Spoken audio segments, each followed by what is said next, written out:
טוב, אז החומרים שאתם צריכים להכנת סרטון נורא פשוטים וזה קל, כי זה DIY.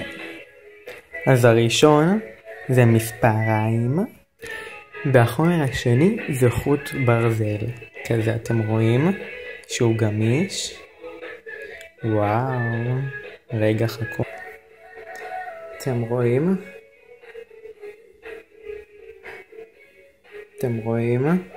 יופי.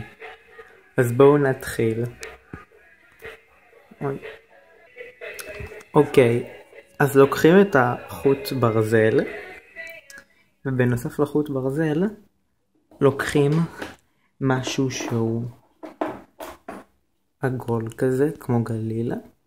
אפשר לקחת לדוגמה טוש. רגע, אתם רואים טוש? אני אוהב להשתמש בזה. רגע, המצלמה שלי קצת יותר קלה. קוראים לזה בלוש. הוא הכי נוח לשימוש, ואפשר גם להשתמש לא באלו, זה גם יעשה את העבודה.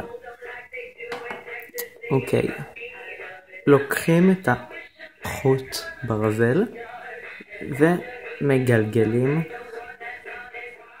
יופי, ככה מגלגלים, ואז קיבלנו צורה של עיגול, ועכשיו אפשר קצת להקטין ולסדר אותה. אחרי שהקטנו וסידרנו, אתם רואים, ניקח את המספריים שלנו.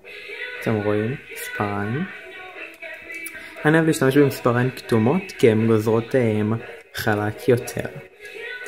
וגוזרים את כל הקצוות המיותרים. וואו, איזה יופי. לאחר מכן,